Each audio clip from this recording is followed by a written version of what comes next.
اسباب کی قلت ہو جانا، چیزوں کی قلت ہو جانا، اب وہ چاہے پیسے بڑھ کر مہنگائی سے قلت ہو، چاہے وہ ناپید ہونے سے قلت ہو. ایک چیز 10 روپے کی ملتی تھی، آج وہ چیز 50 روپے کی مل رہی ہے. یہ قلت نہیں ہے تو کیا ہے؟ اور یہ ہے کیوں؟ اس کی طرف ہمارا دھیان نہیں. ہم سمجھتے یہ ہو گیا، وہ ہو گیا، فلاں ہو گیا، اس نے یہ کر دیا، ڈالر ختم ہو گیا تو یہ کر دیا، اس نے امریکہ نے ایسا کر دیا. امریکہ نے بعد میں کیا، فلاں نے ڈالر ختم بعد میں کیا، پہلے ہم نے اپنا یہ حال کیا. تو میرے بھائیوں، دوستوں، بزرگوں، اللہ رب العزت نے ہمیں یہ استطاعت دی ہے. ہم سوچتے ہیں کہ یار اتنی محنت سے کماتے ہیں، اس کے بعد خرچ اللہ کے اتنی زکوٰۃ دینا پڑتی ہے. ایک صاحب نے ایسا کہا مجھ سے کہ اتنی محنت سے کمانے کے بعد ہم دے دیں تو یہ تو کوئی زبردستی تو نہیں ہے نا، مرضی ہونی چاہیے، آدمی کا مال ہے. تو قارون نے بھی ایسے کہا. موسیٰ علیہ السلام نے، قارون کے پاس خزانے تھے. اللہ فرمانے لَتَنُوءُ بِالْعُصْبَةِ أُولِي الْقُوَّةِ، بڑے بڑے مضبوط آدمی بھی اس کے خزانے کی چابیوں کو نہیں اٹھا سکتے، اتنے سارے. تو قارون کو کہا کہ تمہیں اللہ نے جو دیا ہے تو تم اس کو اللہ کے راستے میں خرچ کرو، یعنی اس کی زکوٰۃ دو. تو قارون نے کہا کہ اِنَّمَا أُوتِيتُهُ عَلَىٰ عِلْمٍ مِّنْ عِندِي، یہ تو میں اپنے پاس سے، میں نے اپنے علم سے کمایا ہے اس کو، اپنی محنت سے کمایا اس کو. میں نے تو اپنا دماغ لگایا ہے اس کے اندر، اپنی محنت لگائی ہے. اس سے میں تھوڑی یہ کوئی اللہ کی طرف سے تھوڑی ایسے آ گیا میرے پاس، سب کے پاس آ جاتا. اگر مال اللہ کی طرف سے آتا تو ان کے پاس کیوں نہیں آ گیا؟ میرے پاس کیونکہ میں نے اپنی محنت کی ہے. فَخَسَفْنَا بِهِ وَبِدَارِهِ الْأَرْضَ، اللہ نے کہا کہ اس کا سارا مال کے ساتھ ہم نے اس کو زمین میں دھسا دیا. تو میرے بھائیوں، دوستوں، بزرگوں، اس سے پہلے کہ ہمارے اوپر پریشانی آئے اور مزید بڑھے، ہمارے مال کو نقصان ہو، چھینا جھپٹی اتنی بڑھ گئی ہے، اس کا کوئی نہ کوئی کہیں نہ کہیں وجہ یہ ہو سکتی ہے کہ ہم زکوٰۃ میں کوتاہی کر رہے ہیں. تو اب یہ بات سمجھ لیں کہ زکوٰۃ کس پر فرض ہے.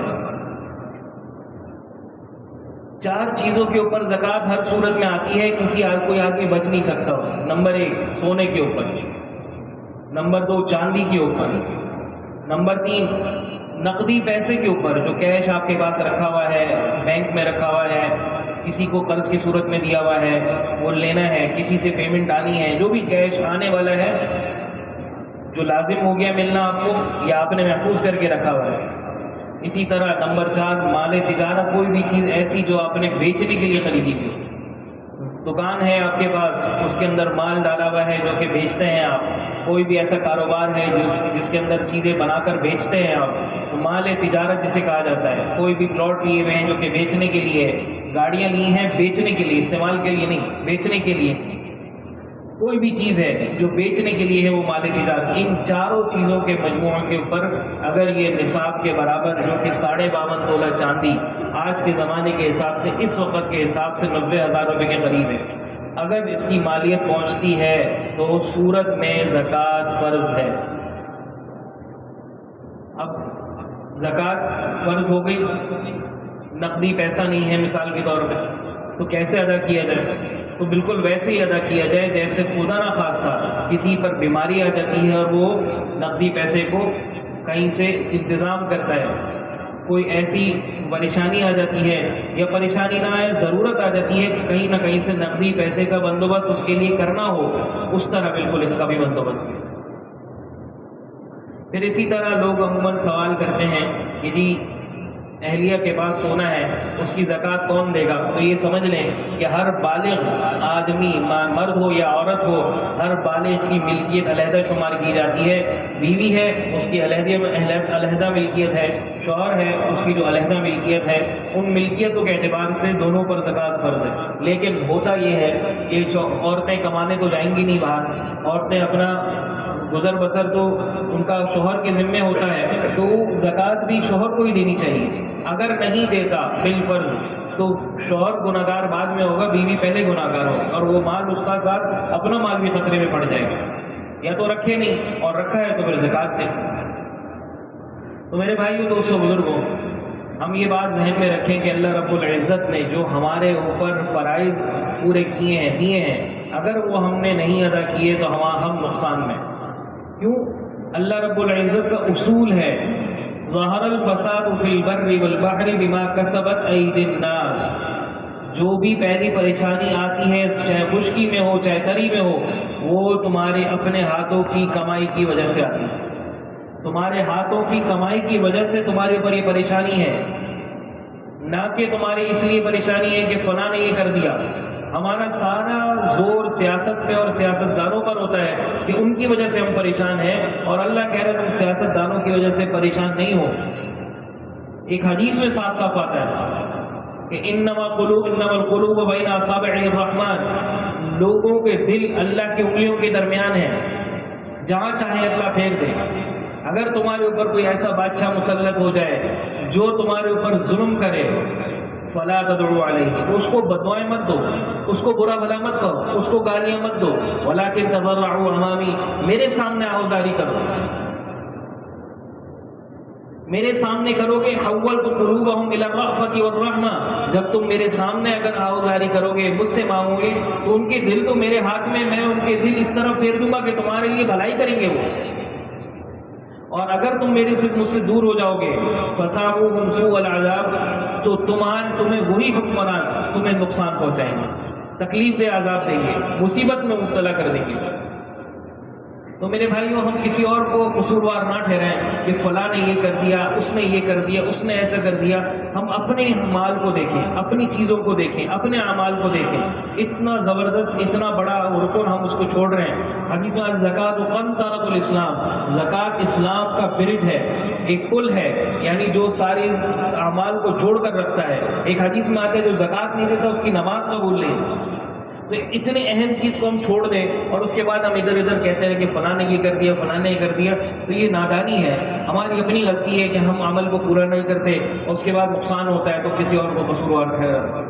اس لیے میرے بھائی اپنے علماء سے پوچھیں, جس سے دل مطمئن ہوتا ہے اس سے پوچھیں کہ بھائی ہمارے اوپر زکوٰۃ فرض ہے نہیں ہے تو کتنی ہے, کیسے دینی ہے, کس کو دینی ہے, کب دینی ہے, کس طرح حساب کرنا ہے.